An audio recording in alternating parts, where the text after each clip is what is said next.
Hi, ladies, and welcome to week 18. This week I have Alicia Lucas with me, and I'm very excited for her to share with you her word. So, you know the drill. We take a word, we look it up in the dictionary, we define it, we provide our definition, and then also we share our story or scriptures that go along why this word is so important to us.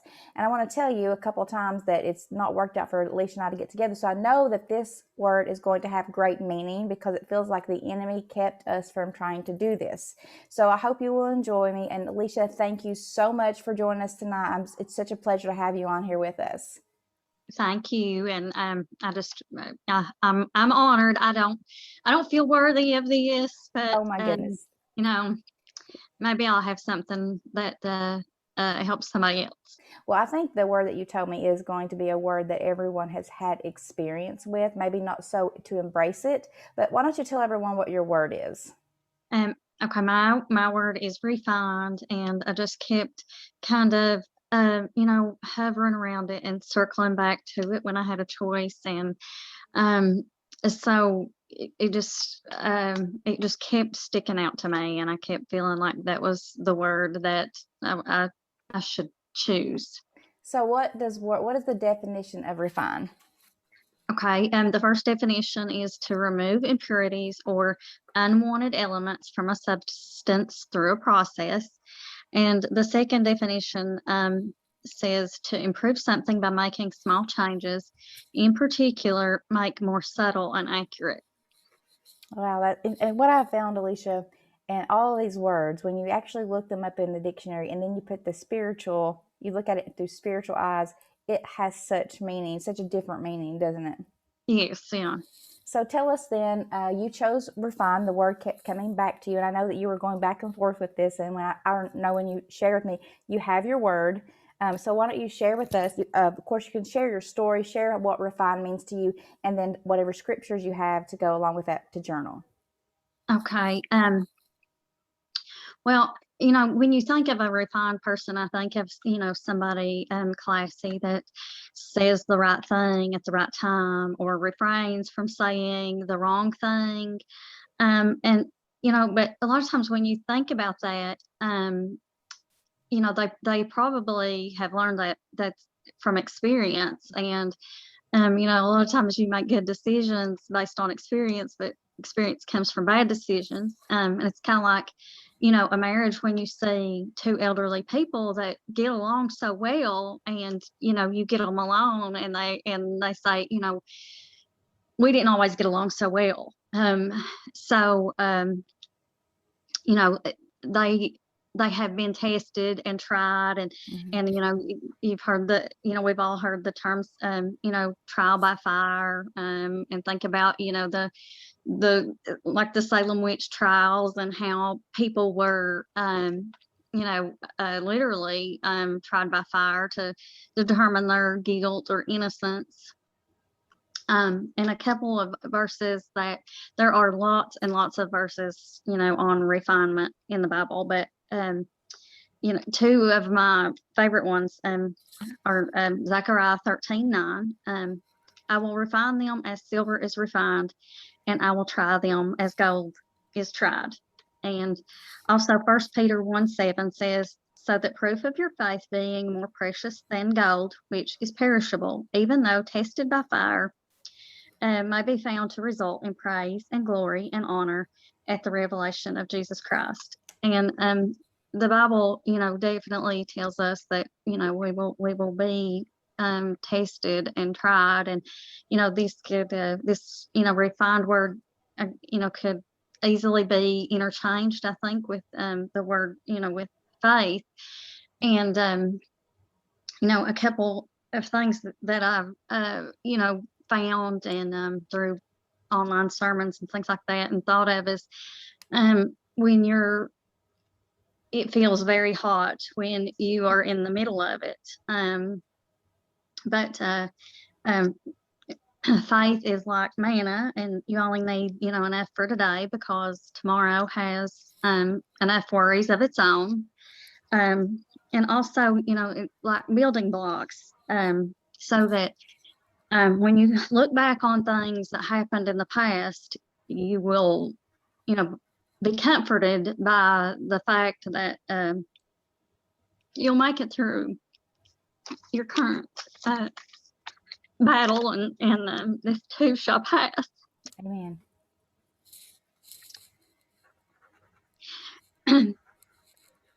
And I guess, a couple, of my life the past few years, in 2017, well, for many years I had been with one company from the time I graduated college. It was bought out, and things were very different. I was transferred to a new location and doing a completely new thing, and I decided to step out on faith.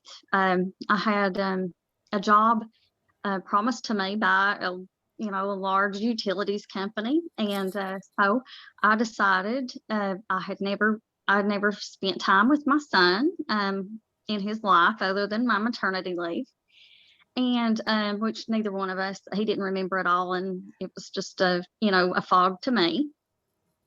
So I decided to quit this job that I didn't like, and then the job with that I had been promised, it fell through. So I did different, I substitute taught and things like that, but that brings me up to 3 years ago. I was desperately, needing a full-time job. My dad had a colon cancer scare because he had done one of the at-home tests, and it had come back positive for cancer cells. And also in my personal life, it felt like I just kind of kept getting the feeling that someone close to me was being deceitful. But as time went on, I got a full-time job. My dad, sought medical treatment, and thankfully his colon cancer test came back negative when he had the actual test. And I got engaged, and things started looking up for a while. But as time went on, this full-time job that I had gotten, it was just not a good fit. For me, it didn't it definitely didn't feed my spiritual life. And so I prayed and fasted, and eventually I got another job offer, and it was in a school system, and it just and it was very tough, but I really enjoyed it. Um, and but I was laid off under false pretenses. How the Kentucky system works is that if someone more qualified than you, and I was not under contract, if they apply for your job, which I did not know was posted, but it is rightfully theirs. And so I was called into the office one evening, and I was told that they had definitely posted my job, and that legally they had to give it to the more qualified candidate. Before midnight, in this day of social media, people were saying, that there's a website where you can check your credentials against his, right? You all have the same thing, and he's not more qualified than you are. And I try to be thoughtful and nice and kind, but in the flesh, if I feel like someone crosses me purposefully and just does it, maliciously, I it's just in my nature that I want to get even. I think that is in everyone's nature. So I don't think you should feel bad about that. It is probably, like you said, a lot of experience of learning what not to say. But I think you're very human about wanting to react quickly. That is me, and I hate I hate to say that, but it is so true. I would be lying, and it is a battle. So once again, I'm without work, and I'm still having this feeling like that the same person is deceiving me. Um, and so it's kind of it's kind of depressing. And um, then shortly after that, I get a phone call, and my mom, is having like emergency surgery for a ruptured bowel. And it is very serious, and she is hospitalized for weeks, and and required at home care after that. I guess there was a silver lining to that, because um, thankfully I was able to draw unemployment, and I was able to take care of my mother. Um, and otherwise I would not have been able to, and I would not have been getting paid any paid time off for the job that I had, if I had still had that. But you know I feel like, um and I remember at the time, I, the person that made the decision to lay me off, it was a personal vendetta type situation. um and it had to do with, I worked, for all those years at the same company as one of her relatives that suffered a demotion. I had nothing to do with it, but she made the comment that's what it was about. And it got back to me, and I feel like, um during that time, there was, mornings that I would wake up and I would say, you know please, Lord, don't, let me trust you in this. Don't let me be spiteful. And I would say, thank you, Lord, I didn't do anything spiteful toward her today. I mean, that I didn't try to, report this or that, or, um, and it was really, a daily battle. And I did that for, weeks until it passed. But I feel like if I had tried to take matters into my own hands, and I had done something, then I would have been letting grit, get into my refinement process. That um, I would have definitely, you know, not been trusting of him, and I think that things would have, worked out, differently for me and negatively for me. Um, and My mom, in the meantime, she got better. A couple of years ago, I got into the employed by the system that I work for now. Um, and also, during that time, I started seriously, like, tithing, because I was drawing unemployment, and it's not to brag on me. It's, Of to course. brag on God, because I was drawing unemployment, and I said, you know what, God, I have nothing, so I have nothing to lose. Um, and so I'm gonna trust you with, what little bit I have. Um, and so then, and it goes on, and um, like I said in one of my definitions, refining is a process, and so it's like, and life is a lot of times like a soap opera. If if you've got 10 areas, then you can bet that at least one is not, you know, Yep. not going at exactly how you want it to go. And so I think that, you know, that tithing really helped, you know, to in the refinement process, and also me trusting in him. And you know, and if I was just if I was not a spiritual person, I would say I was, you know, trusting in karma. um but I am. So you know, I think that you know, things happen for a reason, and um all that.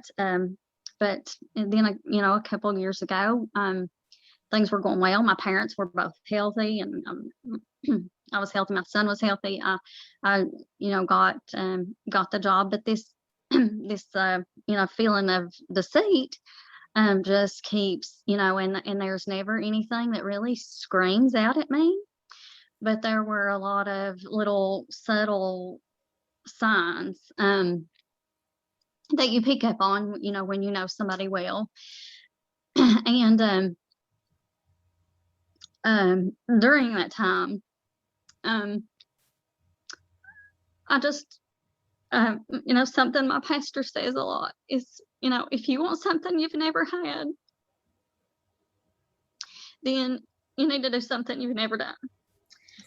So by this point, I was feeling, you know, deceived by someone that I loved, and it had been going on for 3 years.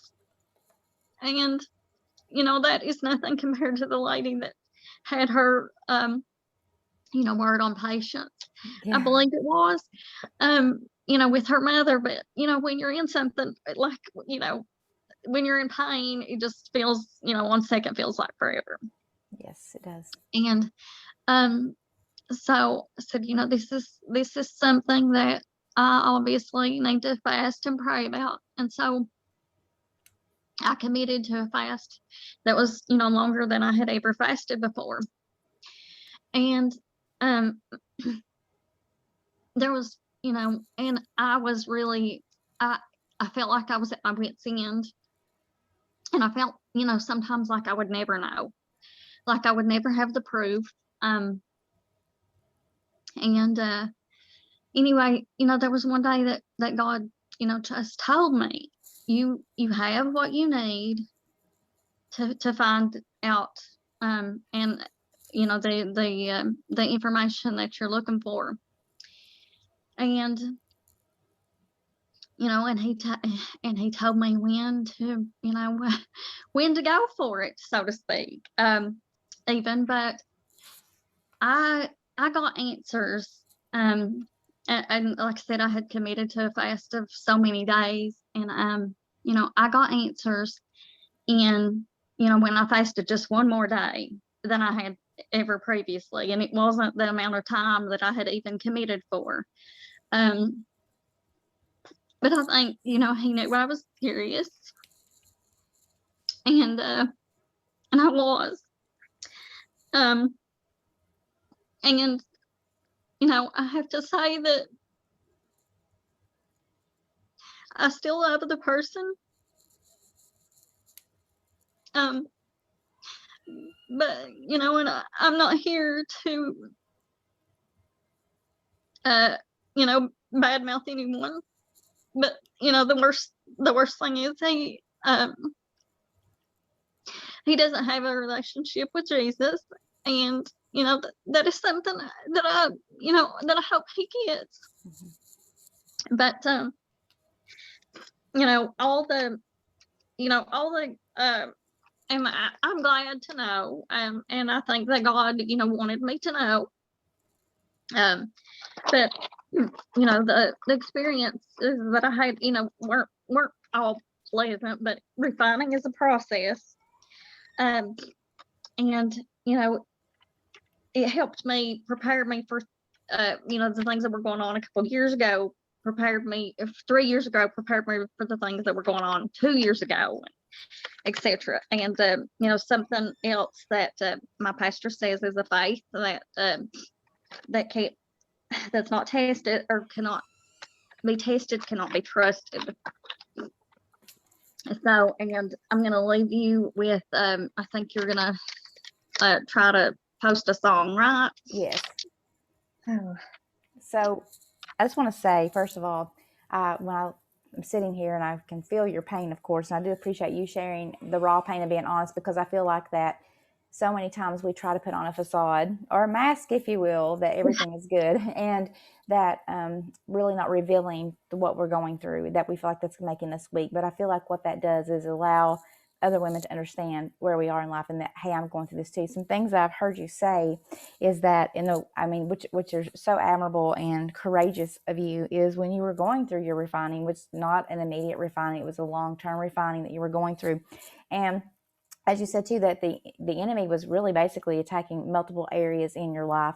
And when you were talking about that and talking about the fire, I was thinking about, sometimes when we are in a refining situation, it gets really hot. And so we scoot over as far as we can away from the flame, right, to not get that until it just absolutely gets so hot, instead of going through or attacking that. And some things that I think were so courageous of you is going through the refinement. You're doing the things that Scripture, you were fasting, but tithing, and your words just bless my soul. Lord, I don't have anything anyway. I'm just going to trust you with this. And I know that's kind of a whole nother segment of how that the Lord provided for you, I'm sure. And then when I was thinking about how you must have felt when you were let go of that job, and aggravated and probably angry and probably so many things going on, and why God, but not realizing that he was like, Alicia, I'm doing this for a purpose, because you're going to need to take care of your mom. I mean, how he was pre-planning that what was hurtful to you, he was looking at for the betterment of you, so to allow you to do those things. And I know you don't ever regret ever being able to do those things that you did. And so you can tell that your refinement has evolved you into an amazing lady. And I always enjoy when you and I can talk, or when we're praying about specific things and being able to relate to each other in that way. And your testimony, of course, is phenomenal. And again, looking at those words, refinement, and the things that your pastor said about, doing things you've never done before, and then that the faith is, if it can't be tried, it can't be trusted. And so I think that, what would you say tonight to women who are listening to this and who are going through refinement or dealing with it? And I will tell you, even last night, I was thinking, okay, the enemy is on my heels, because it was just not one thing, but it was the second thing and the third thing. And I could almost feel this overwhelming, and then I kept thinking about your word and what you were going to share with us, and how that refining is not pleasant, but it does get out the impurities and help us. So tonight, the women that are listening to you and what you've shared, what is some advice that if they are going through a refining process that's taking longer than normal, what would you want to say to them to encourage them? To be still and know that he is God. And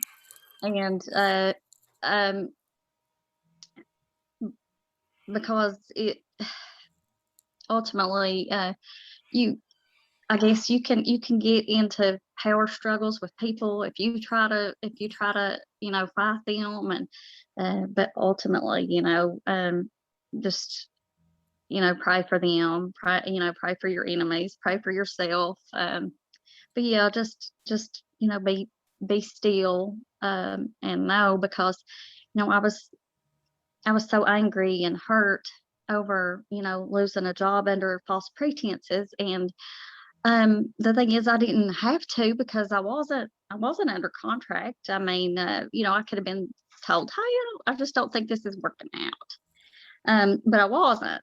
And I was lied to about it, and nobody likes to be lied to. So but yeah, I think just be still. But little did I know, within a few weeks, that that was just setting me up to do what I needed to be there to do anyway. See and that's amazing. And I think that right there is the key factor too. That is that be still. because he is maneuvering some things that you don't know that's coming yet. He's working out something that you don't understand. And we melt down. We have a meltdown, right? And I think about your faith in tithing and trusting, and all of the different things that you added to what you were going through. Instead of running away from, you are embracing the things that Scripture shared for us to do, and that's just such that's hard to do. And I love that how you prayed, Lord, thank you for not letting me do anything spiteful. Help me. And that you're really praying for them. And I don't know if this is the same circumstance, but I think I've talked before, and you had really gotten freedom. You had really gotten release from something. And it feels amazing, I'm sure. Yes, yes. And I mean, honestly, when I started tithing, I have told, I've told people, Susie Orman could not have figured out how I made it, during that time to be drawing unemployment and financially making it. But I did. And I think that's just how, God works, and he's mysterious, but he made it work, and I didn't lose anything. And I think the thing for that is, and for anybody out there that's listening tonight, is to realize that unemployment or your job is not the source. God is the source, and that Yeah. the job or the unemployment is an avenue or an outlet for the source to come through. But He is the ultimate source, and He proved that to you. And He has the stories that we could share about this is like phenomenal. But so I appreciate you so much talking about the word refine. And Alicia has a song that's sung by her sister, correct? My cousin, Oh, your yes. cousin. Okay. And so what we're going to do after the video is over, we're going to post it in the comments. And if that doesn't work, then I'll be posting it inside the group as well for you to listen to. And this song has great meaning to it, and especially for Alicia. And she really wants to share it with everyone. So, Alicia, thank you so much for joining us tonight. And everybody, remember, it's week 18, and the word is refined. And if you have a word that you would like to share, your testimony, and I promise you that it will encourage. And I'm sure, Alicia, you can even say that some of the other women have encouraged you, some things that they've talked about and gone through. We really need each other. And so take the time to reach out to me. I would love to have you join me too. Thank you so much, Alicia, for joining us. I really appreciate it. Thank you.